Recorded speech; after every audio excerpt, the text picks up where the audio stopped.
Ma'am, Passoy Cricket Academy na PTRC Women's ka PTCC Women's ka pulap na Ningol Chakouba adugi akoise Ningol Chakouba chatnaba pochai lebi chatpane ado ma'am video se yamna hekta kanoina semjabadi nate akoi ma'am som pullaga ngak langba khotpa tawbado ngak tang som nungai mina sena video se machet namaga hapchanjabane sida soigiba hokiba ma'am yawarga su ma'am adum yengmu nungai taba ma'am adum Mideng taminar se video se do mari yang dhare se ma'am.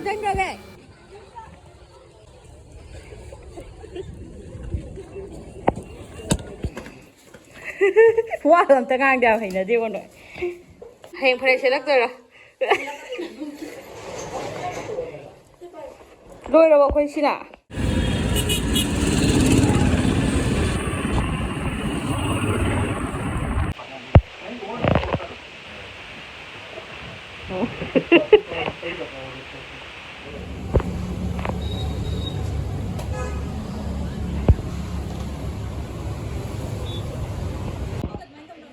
Pera.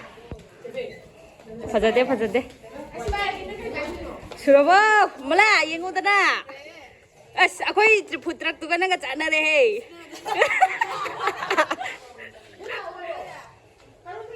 Mbe. Ler mo ko. Bye bye. Ler. Uptra shop chala. Thoro.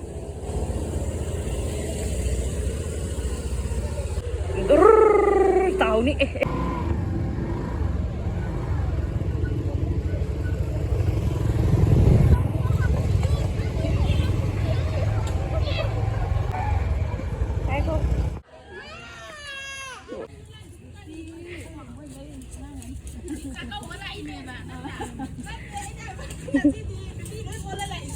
Xe mà kia là phòng của ai blog đâu rồi đi. Thì phải giờ lắm ta bây giờ hồi đến glow cả bác sĩ đến này đối chứ.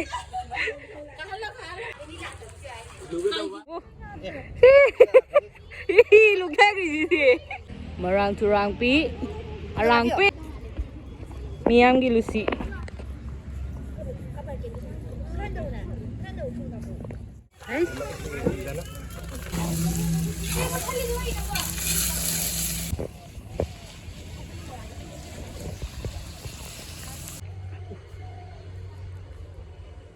Khoi practice tawam.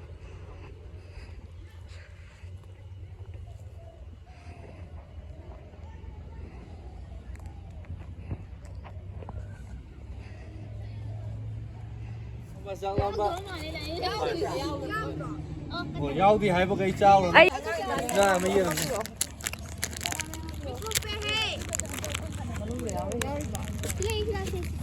Ang bazaar sa pada thiba ma'am do. Kasi bazaar loi la.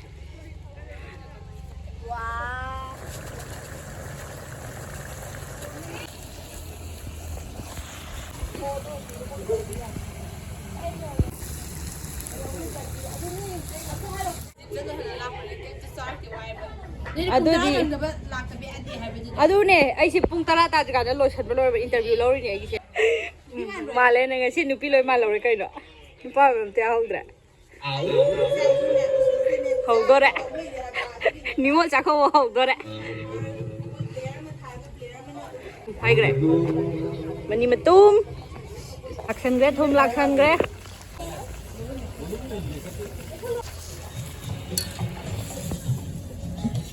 Khoi ne ani na hijang thok bi ri. Khabai ga mam pai that la ga.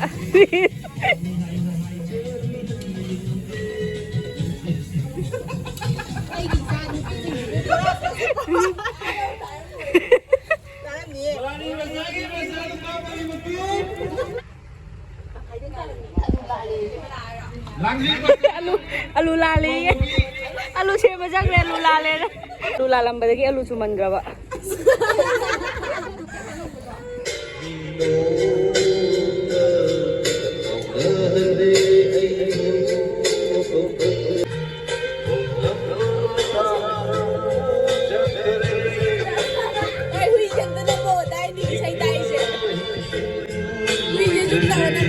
Oh, thấy tabi ba? Ate mi kenapa? Saza deh.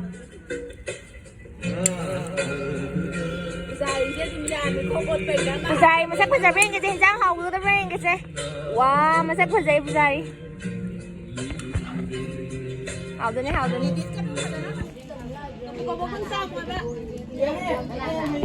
chị đi giang chị chân đồng chị hà bồi, chị, anh là thèm cái giang hậu này thôi đấy.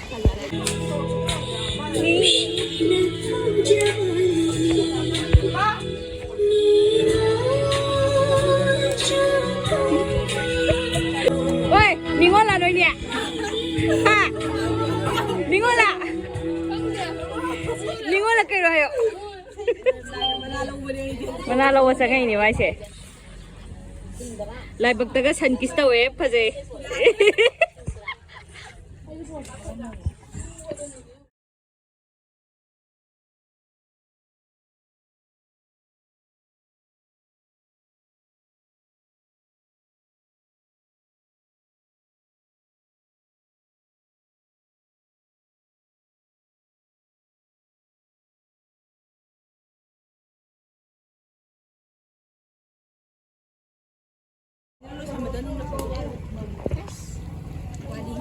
Hey, si sing ji lo san me lo yo hai sin tak pa di kha kui ne wat khi do ni.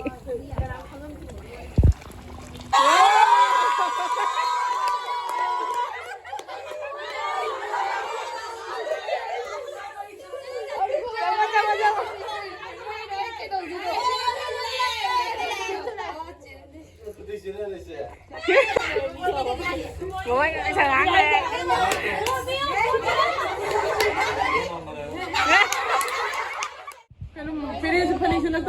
Kile hong to an doin. Mara mo ko.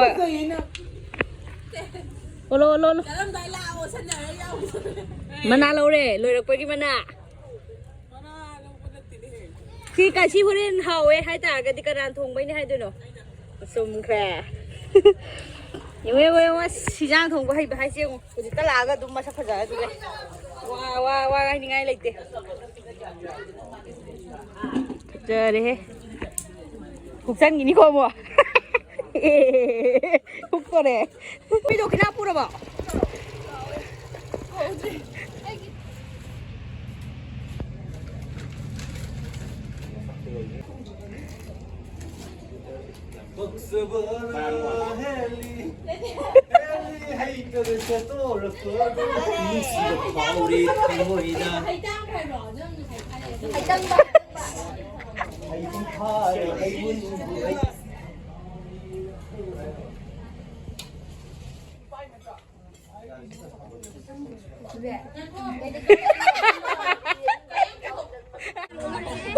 Photo là mi ba Chak tay trong ông tay yên kìa mấy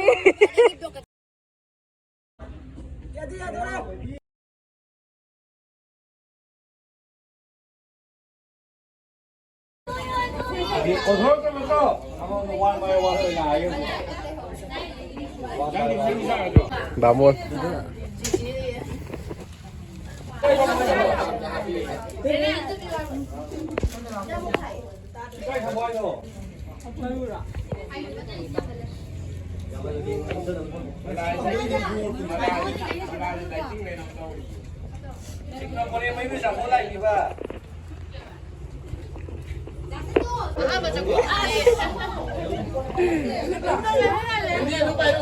Hay giàu hơn gì đấy xui là vậy. Nhà có nhau thì giang học đúng không? Sao có những trình này đi. Thì giang học đấy không? Không thì giang học đấy không? Cái đó luộn thì cái kia đâu? Thì giang học nó gì? Ya thì 50 ya thì.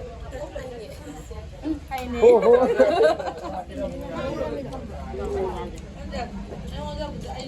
Rồi bên đấy không? Bên đó tầng ai đây đâu? Sudah gini đây là một hộp tôm dari ular roxis. Ya rồi, anh ấy ra rồi bên. Ô, anh ấy đang hai. Hai. Hay Ning là một mầm. Giao hết rồi. Akai bên đây chứ. Câu đầu đi na cô nào một phèn tới đây. ꯆꯥꯛꯀꯧꯕ ꯂꯝꯗ꯭ꯔꯗꯤ ꯑꯩꯈꯣꯏ ꯏꯅꯥꯎ ꯃꯌꯥꯝꯁꯤ ꯐꯦꯡꯒꯗꯕꯅꯤ ꯆꯥꯊꯔꯣ ꯈꯥꯡ ꯇꯦꯡꯅꯩ ꯆꯥꯏ ꯁꯤꯅꯤ ꯇꯧ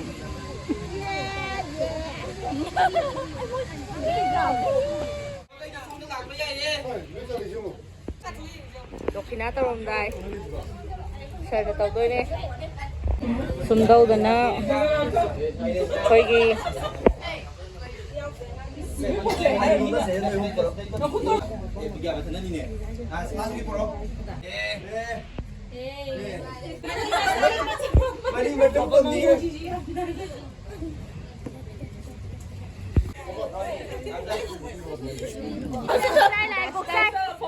ꯂꯤꯊꯣꯏꯗꯣ ꯌꯦꯡ ꯂꯩꯔꯦꯕ ꯑꯉꯥꯡꯁꯦ ꯍꯦꯟꯅ ꯆꯥꯎꯈꯠꯄ ꯑꯣꯏꯔꯣ ꯑꯩꯈꯣꯏꯁꯨ ꯆꯥꯎꯈꯠꯄ ꯑꯣꯏꯔꯣ ꯑꯩꯅ ꯍꯥꯏꯔꯝꯒꯗꯕ ꯂꯩꯌꯦ ꯃꯊꯪ ꯆꯍꯤꯗꯗꯤ ꯑꯩꯈꯣꯏꯁꯨ ꯀꯧꯕ ꯉꯝꯕ ꯑꯣꯏꯖꯔꯣ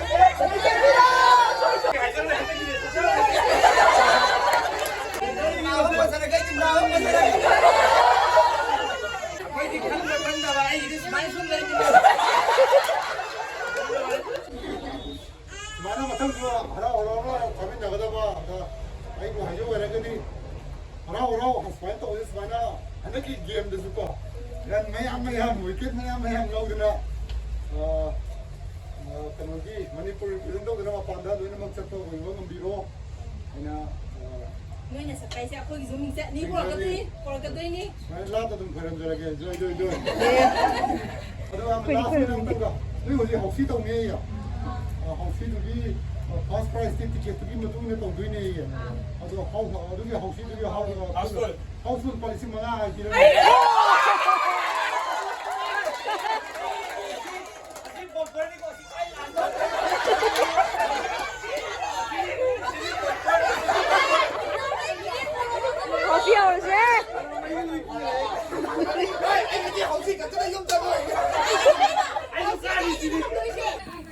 ꯑꯗꯣ ꯃꯌꯥꯝ ꯑꯩꯈꯣꯏꯅ ꯍꯥꯎꯁꯤꯒ ꯇꯧꯔꯤꯁꯦ ꯌꯥꯝꯅ ꯂꯥꯡꯕ ꯈꯣꯠꯄꯒꯤ ꯅꯠꯇꯕꯤꯗ ꯑꯩꯈꯣꯏ ꯇꯤꯝ ꯄꯨꯂꯞꯅ ꯁꯨꯃꯥꯏꯅ ꯄꯨꯟꯕꯁꯦ ꯌꯥꯝꯅ ꯇꯣꯏꯅ ꯊꯣꯛꯇꯦ ꯌꯥꯝ ꯇꯥꯡꯅ ꯐꯪꯕꯅꯦꯕ ꯑꯗꯨꯅ ꯍꯥꯎꯁꯤ ꯃꯆꯥ ꯑꯃ ꯇꯧꯔꯒ ꯃꯌꯥꯝ ꯅꯣꯛꯅ ꯂꯣꯏꯁꯤꯜꯂꯁꯦꯅ ꯄꯤꯛꯅ ꯇꯧꯖꯕꯅꯦꯕ ꯑꯗꯣ ꯍꯥꯎꯁꯤꯁꯦ ꯇꯧꯔꯒ ꯂꯣꯏꯁꯤꯟꯕꯒꯤ ꯃꯇꯥꯡꯁꯨ ꯌꯧꯔꯛꯑꯦ ꯃꯌꯥꯝ ꯅꯨꯡꯉꯥꯏꯕꯒꯗꯤ ꯂꯥꯏꯛ ꯇꯧꯕꯤꯔꯝꯃꯣ ꯁꯞꯄꯣꯔꯠꯁꯨ ꯇꯧꯕ ꯑꯣꯏꯅ ꯁꯕꯁꯀ꯭ꯔꯥꯏꯕ ꯇꯧꯁꯟꯕꯤꯔꯝꯃꯣ ꯂꯣꯏꯁꯤꯜꯂꯛꯄꯗ ꯃꯌꯥꯝ ꯄꯨꯝꯅꯃꯛꯄꯨ ꯈꯨꯔꯨꯝꯖꯔꯤ This ticket is one time, second line. Your lucky number is archery.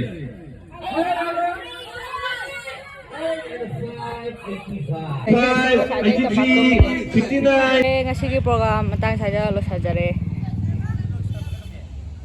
Mayam hanabagi matang yosale. Isunging dawa am laira sida. Ing ba khangdraba. Hausi lawa da.